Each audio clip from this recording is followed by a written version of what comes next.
안녕하세요. 반갑습니다. 이번 강의에서 우리는 신학로 개척에 대해서 살펴볼 건데요. 유럽인들은 그동안 지중해를 중심으로 동방과의 무역을 전개해 나가죠. 그러나 점차적으로 동방과의 무역의 그 양이 증가하게 되고요. 또 지중해 무역이 여의치 않게 되자 새로운 항로를 개척하기 시작합니다. 오늘 이 시간의 강의를 통해서 신학로 개척이 어떤 과정으로 이루어지고 또 어떤 결과를 초래했는지 하나씩 살펴보도록 해요. 자, 여러분, 이 시간에 우리는 신학로 개척이 왜 일어나게 되었는지 그 배경을 먼저 살펴볼 거예요. 신학로 개척이라는 것은 일단 용어를 먼저 기억해 보실 필요가 있겠죠. 신학로 개척은 근대의 시작을 알리는 가장 대표적인 사건 중에 하나입니다. 원래 유럽 사람들은 무역을 지중해를 중심으로 동방과의 무역이 이루어졌죠. 그런데 이렇게 지중해를 중심으로 하던 무역의 노선이 대서양으로 바뀌게 된 것을 우리는 대서양이죠. 대서양을 중심으로 바뀌게 된 것을 우리는 신학로 개척이라고 이야기해요. 왜 일어나게 되었을까요? 가장 중요한 것은요. 자, 동방과의 무역이 잦아집니다. 동방에서 들어온 차, 동방에서 들어온 도자기, 향신료 같은 것들은 유럽인들에게 굉장히 매혹적이에요. 이것이 있어야지만 맛있게 고기를 먹을 수도 있고요. 품위 있는 생활을 할 수가 있네요. 그런데 안타깝게도 이 지중해 연안을 이슬람 세력이죠. 오스만 제국이 비잔틴움을 멸망시키게 되면서 오스만 제국이 지중해를 점령하게 되네요. 이렇게 되면서 유럽인들은 과거처럼 이 지중해를 통해서 동방과의 무역을 하기가 어려워져요. 이렇게 오스만 제국에 의해서 지중해 무역이 어려워졌어요.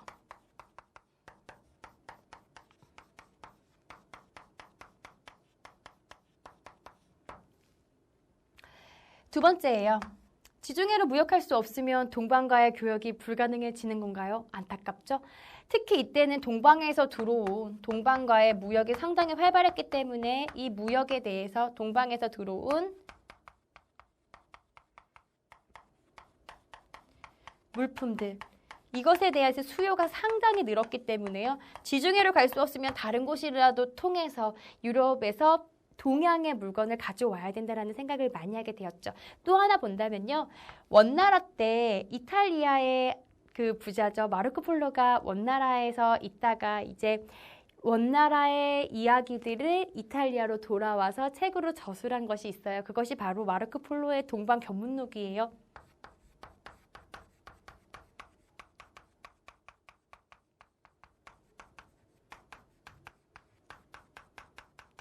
책 이름이죠.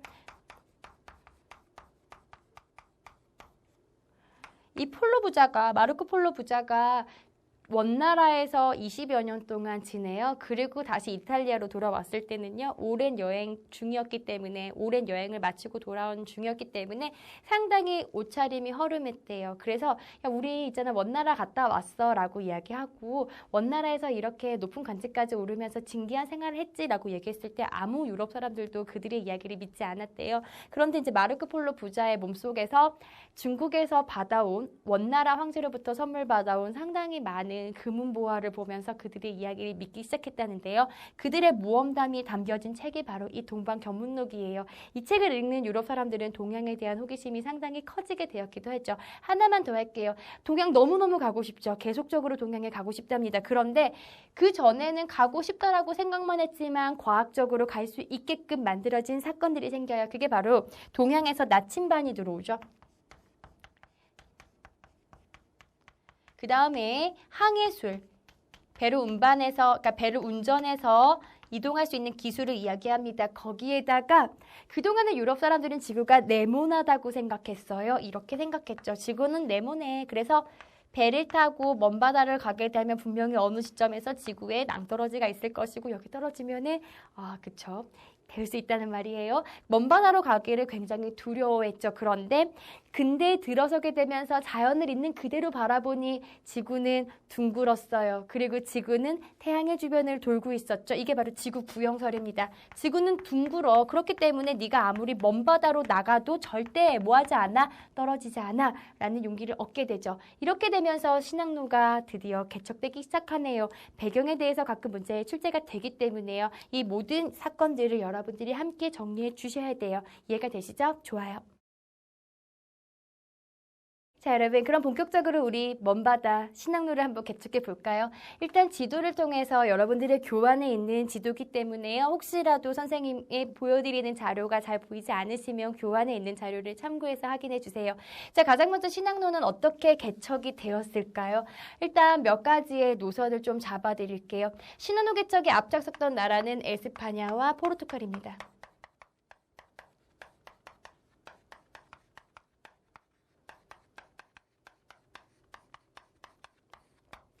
특히 가장 먼저 신학로를 개척했던 나라가 바로 에스파냐죠. 에스파냐는 콜럼버스에 의해서 신대륙을 처음 발견하게 됩니다. 그래서 우리가 첫 번째로 기억해야 되는 것은 여러분들이 보고 있는 이 빨간색 선이죠. 리스본. 에스파냐에서부터 출발해가지고 북아메리카 서인도 제도까지 갔던 콜럼버스의 항해를 기억해 주세요.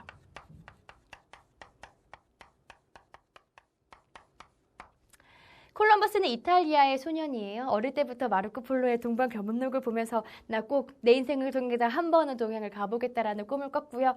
자신의 꿈과 의지를 가지고 원래는 포르투갈의 왕을 찾아갑니다. 나를 도와주세요. 저를 도와주셔서 제가 신학로 개척을 할 수 있게끔 지원해 주세요. 포르투갈에서 전면적으로 거절을 당하죠. 그리고 나서 에스파냐의 국왕을 찾아가요. 에스파냐 국왕의 지원을 받아서 배세책을 가지고 이제 이 인도를 가기 위한 여정이 시작이 됩니다. 한 달 정도 배를 타고서는 서쪽으로 이동을 했나요? 아무리 배를 타고 이동을 해도 대륙은 보이지가 않나요? 두려운 마음에 이제 콜럼버스는 점차적으로 두려워지기 시작했죠. 먹을 것도 떨어지고요. 식량도 떨어졌어요. 콜럼버스를 따르던 배의 부하들은요. 콜럼버스에게 이야기하죠. 돌아가자. 이거 아무리 먼 바다로 가도 당신이 생각하는 인도는 나오지 않을 것이니 돌아가자. 콜럼버스는 그 선원들을 설득을 해요. 조금만 더 참자. 선원들은요. 콜럼버스를 죽여서라도 돌아갈 생각을 하고 있었어요. 그런데 그때였어요. 이 바다에서 열매를 달았던 나무가 둥둥둥둥 떠 있는 거예요. 바닷물에 나무통이 발견이 되면서 사람들은 곧 대륙에 가까워졌구나라는 것을 피부로 느끼게 되죠. 그리고 조금 지나서 하늘에는 새가 뜨고 있고요. 또 저기 멀리서 불빛이 보이네요. 드디어 대륙을 발견했어요. 가볼게요. 콜럼버스가 이때는 자기가 발견한 대륙이 인도인 줄 알았지만 이곳은 인도가 아니었어요. 어디를 발견한 건가요? 아메리카를 발견했죠. 이걸 이렇게 표현할게요. 신대륙을 발견했죠. 아메리카예요. 그러나 콜럼버스는 자기가 죽을 때까지 여기가 아메리카라는 걸 절대 몰랐습니다. 어딘 줄 알았나요? 인도인 줄 알았죠? 그렇기 때문에 이 신대륙에서 처음 만난 사람들을 인도 사람, 인디언이라고 불렀답니다. 자, 넘어갈게요. 그렇다면 정말 인도를 발견한 사람은 인도에 가는, 발견은 아니죠. 인도로 가는 이 항로를 발견한 사람은 누구일까요? 그것은 바로 바스코다 가마예요.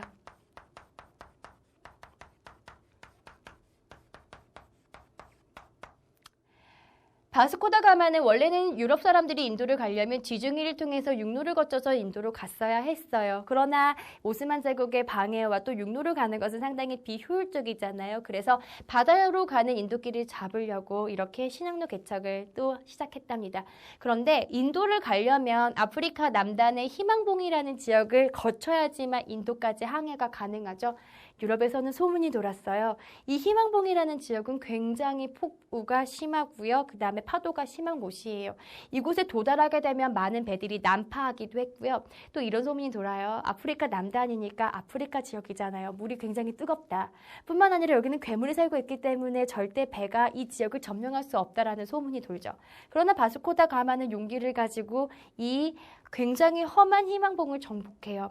희망봉을 정복하고 드디어 바다를 통해서 인도로 가게 되죠. 기억해 줄게요. 바스코다 가마는 인도로 가는 항로를 처음으로 개척했던 사람인데요. 중요한 거는 아프리카의 희망봉.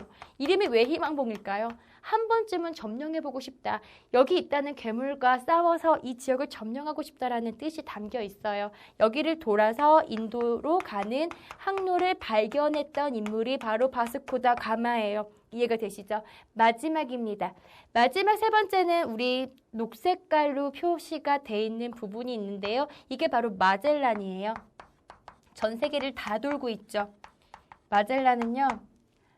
꿈을 꿔요. 콜럼버스가 신대륙을 발견했고 바스코다 가마에 의해서 인도로 가는 항로가 발견이 되었답니다. 세계를 한 바퀴 다 돌고 싶다. 세계 일주를 꿈꿨던 사람이 바로 이 마젤란이에요. 배 5척을 얻고서는 마찬가지로 에스파냐의 지원을 받아서 세계 일주를 시작하죠. 그래서 특징 하나만 기억해 볼게요. 최초의 세계 일주가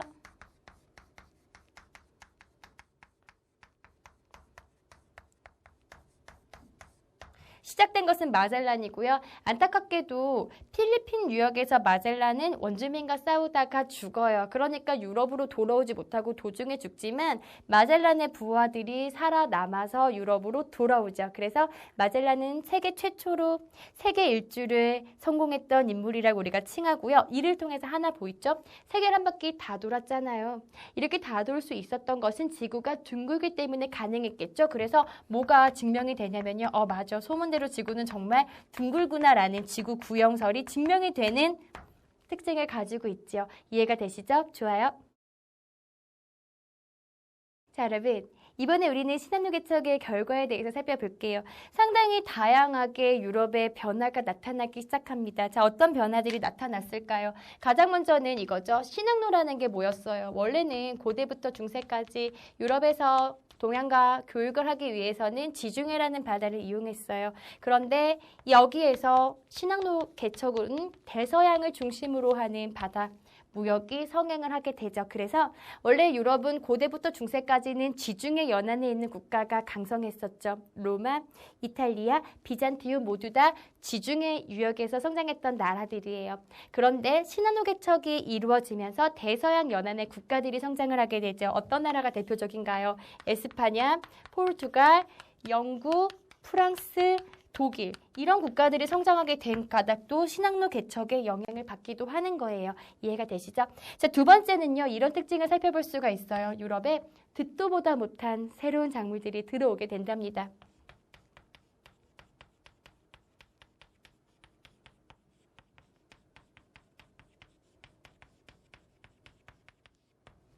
유럽에는 없고 아메리카에 있는 농작물들, 감자, 고구마, 옥수수, 담배. 감자, 고구마, 옥수수 선생님이 굉장히 즐기는 작물들 중에 하나인데요. 이것들이 이제 아메리카에서 유럽으로 들어오게 돼요. 그 다음에 세 번째는요. 아메리카에서 유럽으로 들어오게 된 것들 중에 이런 작물들도 있지만 금과 은 같은 것들도 상당히 많이 유입이 된답니다. 금과 은은 일종의 화폐라고 생각하면 되겠죠? 돈이라고 생각하면 돼요. 그럼 여러분 가볼게요. 금과 은이 상당히 많이 유입이 되면서 가격에 변화가 나타나는데요. 이걸 가격혁명이라고 해요. 가끔 학교에서 잠깐 간단하게만 언급하고 자세하게 설명을 안 하실 수도 있기 때문에요. 제가 이 부분을 좀 설명을 드릴게요. 가격혁명이라는 것은 유럽에 금과 은이 상당히 많이 유입이 되는 거죠. 금과 은은 화폐라고 이야기했답니다. 여러분, 화폐와 물건은 1:1 교환이에요. 무슨 말이냐면요.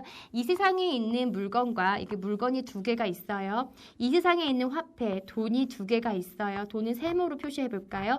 1:1 교환이라고요. 물건이 두 개가 있고 화폐가 두 개가 있으면 이 물건의 가격은 얼마죠? 그렇죠. 1원이죠. 화폐 하나가 되겠네요. 그런데 이 유럽 지역에 화폐가 더 많이 들어왔어요. 지금 그러니까 금은이 들어오게 되면서 화폐가 6개로 늘어났네요.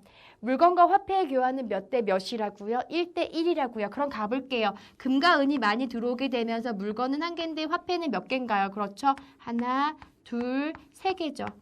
이렇게 교환이 돼야지 1:1 교환이 되는 거 아닌가요? 이것이 바로 가격혁명이에요. 다시 말한다면 가격혁명으로 금과 은의 유입이 많아지니 유럽에서 뭐가 올라가죠? 물가가 상승하게 되죠. 이거 가끔 잘 나오거든요.